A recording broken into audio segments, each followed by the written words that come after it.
boys and girls, ladies and gentlemen, children of all ages. This is Jesse with the Common Nerd for bringing you pop culture and all things dirty through a common sense lens.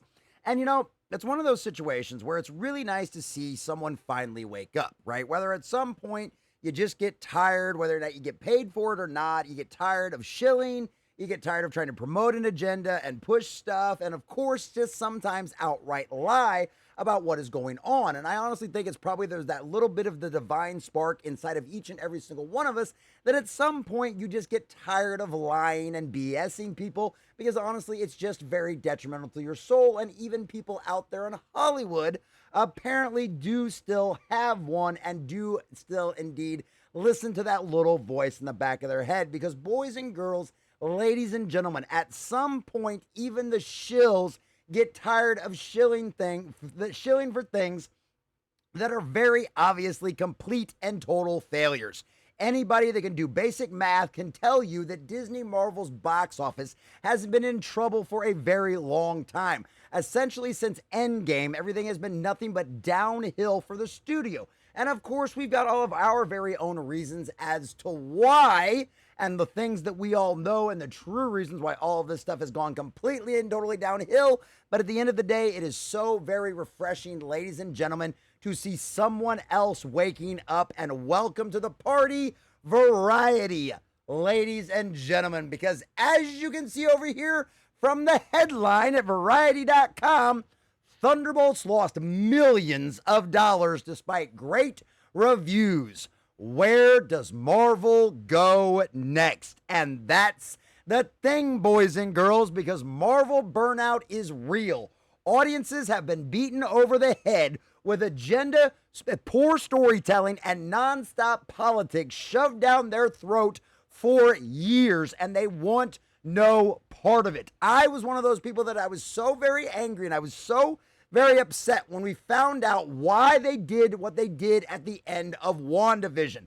Not to bring Doctor Strange in, not to help her out, and also to make Wanda the villain, some kind of sympathetic villain, when she literally enslaved an entire town. That was one of my favorite characters that they destroyed. And they flat out admitted that the only reason Doctor Strange didn't come in and help her out in that situation is because they didn't want a man explaining things to a woman.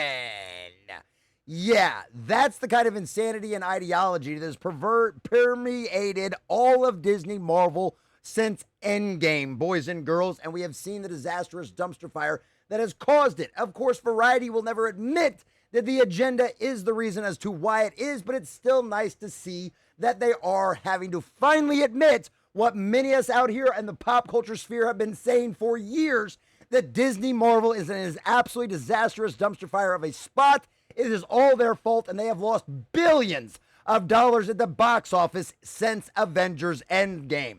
So we're going to check out this article from Variety.com, get into a lot of, but not all of the juicy details as to exactly what they are saying as some of the reasons why, and of course, expand upon all of that and point out the facts, the giant elephant in the room, every single time they bring that up. But before we do, if you do enjoy our content, hit that like button, share with all your friends, and subscribe or follow if you have not already, boys and girls, because we are grinding, we are growing. We just crossed 2K. We're sailing our way towards 2100. I think we're at like 2016, and I could not do that without every single one of you. Also, leave us a comment in the section down below. Is it refreshing to you as it is to me that the Hollywood elites, that the legacy media institutions have to finally come out there and admit that what all of us have been saying for a very long time, that Disney Marvel is losing money hands over fist, and that these movies and television shows are simply not selling with the general audience? Do you think there's another reason? Do you agree with Variety that it's all of these other giant reasons, even though Variety itself admits these aren't the only reasons all of this stuff is going down? Let us know what you think about all that in the comment section down below. And if you'd like to support the channel, please check out the links in the description as well. All right, and shout out for Matt McGloin over there at Cosmic Book News for pointing this out, and of course, relishing in the fact that the Variety is now finally caught up with the rest of us after years of reporting and talking about this. So this is from Rebecca Rubin. Thank you, Rebecca. Days after Thunderbolts hit the big screen, Disney CEO Bob Iger was feeling celebratory, because of course they were. They never wanted to admit what the rest of us have known for a very long time. Marvel burnout is real. They've done it to themselves, and the audiences don't trust you and don't give a crap anymore. He publicly touted the comic book adventure as the first and best example of Marvel's new movie strategy. Yeah, loosely based on the comic book, mind you, because the Thunderbolts doesn't even have Thunderbolt Ross. You know, the guy where the team gets his name from. But anyway, I digress, which of course is why they're the new Avengers. Referring to the film's positive reception from audiences and critics. And I did. I heard from a lot of my friends that went and saw this movie that said for the most part it wasn't bad. It was a pretty good popcorn movie. But also a lot of them said it really wasn't worth going to the box office for unless you're just a big theater fan and you love going and seeing things at the box office. So needless to say, it did not go so very well. Not to mention, I'm sure like the 30-minute therapy session in the middle of the movie didn't help either. And what a relief following a few bumpy years and a string of poorly reviewed misfires in the franchise. Oh, poorly reviewed misfires, huh? You mean stuff where you sacrifice good quality storytelling over pushing your own personal political agenda or ideology? Yeah, that's what they're talking about. But of course, they can't admit that because you can't step out of line with the cult. Now can you? 6 weeks later, the Thunderbolts has cratered at the box office. With $371 million globally, it's one of the lowest grossing installments in all of Disney's Marvel Cinematic Universe. But not the worst, which of course the crown is taken by that one, by none other than the Marvels. Literally a diversity, hire, inclusion, and equity nonsense disastrous dumpster fire with black girl magic in it that was lost Disney, Marvel, more money than they ever have in history. It was the lowest grossing Marvel movie of all time. It cost them hundreds of millions of dollars at the box office. And hey, Thunderbolts is right up there with it, just not near as bad. I don't think we'll ever see anything as bad as the Marvels ever again. Let's be honest, boys and girls. If this is the second coming of Marvel, the superhero empire might need another reboot, which, to be completely honest, is exactly what they're doing with Secret Wars and Avengers. Bob Iger, despite what he says publicly, same thing with Kevin Feige. Yes, they did change a lot of things. Yes, they did do a story that wasn't so agenda-driven heavy nonsense, right? It didn't beat you down with wham and power throughout the entire movie. It didn't constantly disrespect all of the male characters and make them look dumb. But because that's what Marvel has done for so very long to so many of its beloved characters, the audiences don't trust you anymore. So even with word of mouth, it's just okay. The movie's not going to do very well at all. But the reboot is essentially what they're doing with Avengers Doomsday and Secret Wars. And they honestly didn't think I don't think there's anybody inside of the Disney Marvel Corporation that legitimately thought Thunderbolts was going to end up making a profit at the box office. I just really don't think that's the case at all. But of course, you can't say that publicly because if that's the case, then nobody's going to go see your movie. Because if you're going to admit it's going to be a disaster publicly, then everybody knows it's going to be. Marvel's calculus has changed, says Sean Robbins, Fandango movie analytics creator. I wonder why. We're in a new era where not every Marvel movie is going to hit $1 billion. And even then, back in the day, they never really did either. But prior to Endgame, you definitely had a much better chance. I mean, come on. Captain Marvel made $1 billion because of the marketing behind that movie. And then the Marvels made $200 million globally? Yeah, methinks the character herself wasn't the reason why that movie made $1 billion. Since the MCU's inception with the 2008 Iron Man, Marvel has been Hollywood's most consistent hitmaker. It's also the highest grossing film franchise in history, with $31 billion across 36 films. $1 billion per movie shouldn't be a barometer for success. But before the government lockdowns scrambled things, which Hollywood was fully in support of, even less beloved installments were guaranteed a certain level of box office. Pre-pandemic, 19, the clear majority of its 22 films at least cracked $500 million globally, which still doesn't mean they made a profit, mind you, because we know, especially with the overinflated budgets of the Walt Disney Corporation, right, especially after we find out their tax filings, that the reported budgets are generally way under what the actual budget is. So even during that time frame, there's no guarantee cracking $500 million was going to get you a profit. Since then, the once Teflon brand has struggled with commercial consistency. Starting in 2020, just 6 out of the 13 films have reached the $500 million benchmark. So literally less than half. We went from the majority of their films, 90, 80, 90% of them, making $500 million to now not even half of them can do that. Once again, doesn't necessarily guarantee a profit, but the Hollywood trades will do what they do and try to spin it that way to the investors like they always do. If the investors were smart, they'd start listening to content creators, independent content creators out there on the internet and not all of these shill access media websites. But even Variety has to admit this thing is a flop and they're in a bad spot. February's Captain America, Brave New World. At least February's Captain America, Brave New World. And 2023's The Marvels and Ant-Man the Wasp, Quantumania could blame their disastrous grosses on terrible reviews.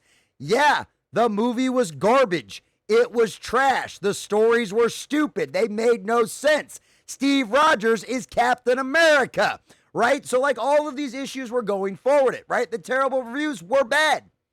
But the audience reviews, because all they ever want to talk about is their critics' reviews, right? Because those audience reviews are just, they're just review bombing, even though there's literally never been any consistent evidence of that anywhere in history, except for when they want to use that as an excuse as to why the audience actually hates this movie. But then when it lines up with a box office, well, now the truth really comes out. But the Thunderbolts is the inverse of that. It did disastrously bad at the box office, but on the other hand, it had great reviews. Even the audience that actually went and saw it enjoyed it and said it was a good movie.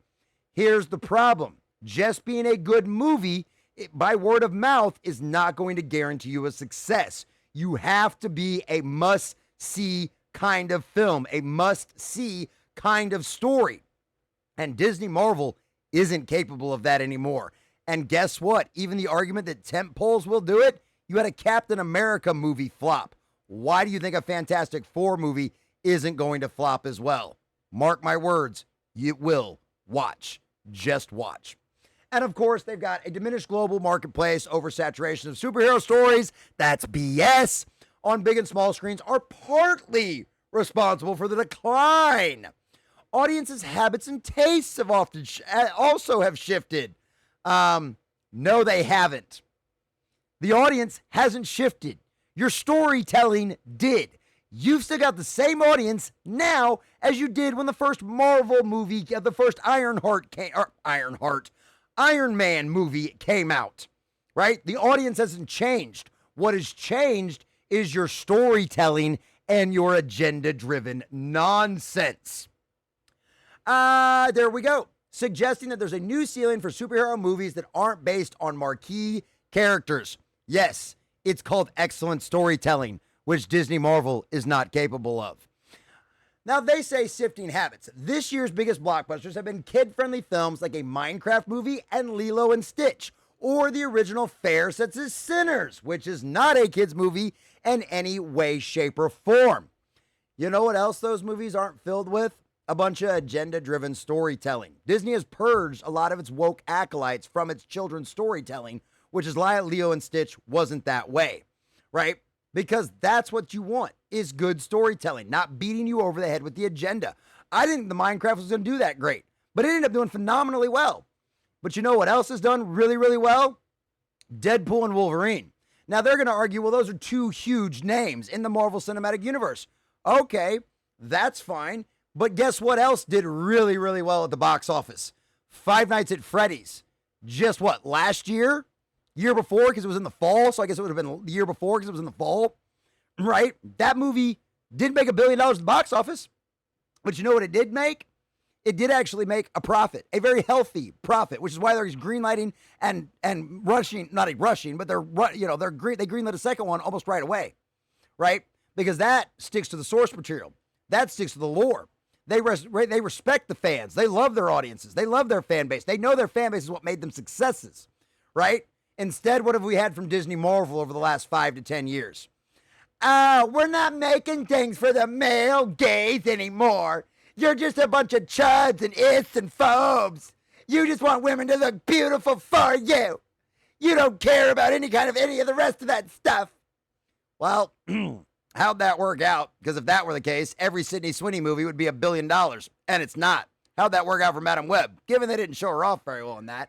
But needless to say, these are just always the arguments they make over and over and over again. These low-tier comic book movies aren't cinematic slam dunks anymore. Huh, I wonder if that's because you don't stick to the source material and you spend $300 million on the budget. Thunderbolts wrapping up after just 1 month in theaters is also a concern. These films aren't legging out like previous iterations because the stories just aren't good. The only reason Deadpool and Wolverine did so well and made $1 billion at the box office was because people kept going back and seeing it because it was such a fun ride that they loved and enjoyed it. This stuff isn't that at all. After July's Fantastic Four first steps, another cinematic introduction of sorts, Marvel seems to be embracing a go big or go home mentality. The upcoming calendar is populated only by heavy hitters with hefty budgets. Avengers Doomsday, Spider-Man 4, and Avengers Secret Wars, as well as the X-Men in July 2027. Black Panther movies are in the works. But other projects that focus on one character like Blade have been stuck in protracted limbo. But for why? Why? Because you tried pushing a DEI narrative in that movie, and the actor you cast for it was not going to be put up with it. Whatsoever. So they say long-term team-ups, Doctor Strange in the Multiverse of Madness, Thor Love and Thunder, Thor Love and Thunder, which was hated, Doctor Strange in the Multiverse of Madness, which was hated, Guardians of the Galaxy 3 should have made $1 billion, but because after the Marvel burnout and Black Panther Wakanda Forever, literally was nostalgia bait, the only reason it made that movie that much money. But they just go on and they give all of their occasional excuses, but I do like this. Robert Downey Jr. can't return each time the MCU lands in dire straits. If the studio wants to replenish the well with new vigilantes, it needs to spend less on origin stories, but belt tightening isn't getting harder for the cost of everything. From actors' pay to visual effects to even catering has drastically risen. Yeah, because inflation is real, and them government lockdowns that y'all promoted didn't help anything when the government spent trillions of dollars. That's kind of how inflation works. And turning these movies into can't-miss events requires huge promotional dollars for global trot-cutting press tours and premieres. No, it really doesn't. You want to do that? Make a good movie. Show us a good trailer. Your press tours, more often than not in this modern day and age, only get you in trouble. That's all they do because your actors can't help but open their stupid mouths and push their agenda. So no, it's not. Obviously, they reined the spending in on Thunderbolts, $180 million, right, to make it closer. But it still doesn't matter. It still is not going to make a profit. And every film between Avengers installments can be viewed as a marketing tool. Case in point, Disney revealed the motley crew of reformed baddies in Thunderbolts will return in Avengers Doomsday. If the audiences missed that chapter, they can always catch up on Disney Plus. Because they argue that they can make movie on the back end, right, because of Disney Plus, putting it on home markets, merchandising, theme parks, and cruises. Dude, we all know that's a lie. Anybody that's an honest broker that's looked into any of this over the past few years, no, that's an outright lie, right? Because Marvel merchandise doesn't sell. Disney Star Wars merchandise doesn't sell. Disney Marvel merchandise doesn't sell. The Wakanda Forever, the movie that made almost $900 million at the box office, guess what? You know where all of its merch is? At the bin at Ollie's, right? It's at the discount bin. Well, Ollie's in general is discount all the way through. It's at the discount bin. I was at Walmart the other day, and I was looking at the Star Wars section and I was looking at the Marvel section. The Star Wars one was really caught my eye. One, majority of the stuff that was on there is literally all George Lucas Star Wars stuff. Okay, that's the majority of the wall on there. And I don't remember if you remember as kids, but man, that Star Wars wall used to be huge, right? Huge, like 5 feet, 6 feet wide. It is now down to like 2 feet. It's like a 2-foot section in the toy aisle at Walmart. 6 feet to 2 feet. That's what Disney's done to Star Wars, right? So you're not going to make anything on your merchandise. If these movies don't make money at the box office, they don't make money on the back end. It's just the way it goes, right? It's just the way it goes. Things that are successful at the box office are successful on the back end, except when you use stupid marketing scams to convince people to show up for a movie and don't actually tell them what it's about, right? And then you might make money at the box office, get a bunch of fools that go in there and watch that movie for the first time on opening weekend. Or you know what? Just go see it for the first time because, they heard it wasn't that bad. It's a Marvel movie, so why not? Go ahead. Well, those days are over. Those days are gone. Unless you give people a legitimately good reason to show up to the movies, and it's not just big tent poles. It has to be a good story. And they need to hear from their friends and family that it is great. Because at the end of the day, the audience decides more than anything else. Variety is not going to affect, at this point in age, none of the legacy media institutions are going to affect whether or not a movie does well at the box office. Why? Because the audiences don't trust them anymore. The majority of the audience knows your shill, your access media, your legacy institutions. We know you've lied to us. You've promoted stuff that was garbage for years that we all hated. And then you got mad at us and yelled us and blamed the audience and blamed the fans as to why your garbage didn't succeed. You can find a million headlines from Hollywood Reporter, Variety, Deadline, all of the rest of them, of either somebody inside of the industry or one of their writers blaming the fans for not showing up, for ist, phobe, or whatever reason out there. It's the same garbage we have seen happen time and time again. And you can only yell at your audience and blame them for so long before they no longer show up, because eventually the majority of the audience finds out that that's what you're doing. So unless you give people a reason beyond a shadow of a doubt to show up to something and actually enjoy it, the only way it's going to happen is because of an incredible trailer and the actors and creatives, their little marketing out there saying that, oh, we're just sticking to the source material. It's going to be fabulous. We love the source material. I can't wait to experience it. Can't wait to show you our version of it. I think you're going to love it. We really stuck down on that. Why do you think Superman's so successful right now? That trailer's crushed it. The pre-sale tickets for that absolutely destroyed Fantastic Four, and it wasn't even close. And it was a limited screening, whereas Fantastic Fours are open for the first day. It's a limited screening, and they crushed it. Why? Because with the Fantastic Four, all we've heard from your marketing is how it's wham and power. It's wham and power. Sorry about that. It's wham and power. It's all of that kind of garbage. It's all of that kind of nonsense, right? What have we heard from James Gunn, David Corn Sweat, our new Lois Lane, Rachel Brosnan, and everybody else? Oh, the promotional material has been them reading the comics, them reading the classic comics. All the photos, set release that we've seen, all the promotional material has been them reading the comics, right? Telling you, oh man, David Corn Sweat talking about how much he loves the character of Superman. Rachel Brosnan talking about how much she loves Lois Lane, how much they want to bring their characters to life in an authentic way that the fans are going to love. When have we heard that from Marvel in the past 10 years? When have we ever heard that from Marvel, to be completely honest, outside of Kevin Feige's lip service? This is what's happened. Variety, you'll never want to accept what's happened. You'll never blame Kevin Feige for what he's done and the creative decisions he is and the fact that he decided to get in bed with the woke mob, right? You'll never admit that, but that's exactly what's done it, right? Because evil cannot create. It can only warp and destroy. And that's exactly what the evil that has infected the Marvel Corporation and all of Disney as a whole has done exactly to it. So Variety, you can leave the elephant out of the room all you want. But at the end of the day, it is very nice to see you, like so many others, and obviously the majority of Marvel's audience and fan base out there, waking up to the disastrous dumpster fire that is Disney Marvel. Because you guess what? You can only cover up, shill, and lie for so long before that little spark of the divine starts beating inside of your head and destroying you to where you have to finally admit that, yes, Disney Marvel is a disastrous dumpster fire. And at the end of the day, Kevin Feige and Bob Iger have done this to themselves. You dance with the devil, and eventually you're going to get burned. Fans decide, and guess what? Fans have decided they're burnt out on Disney Marvel.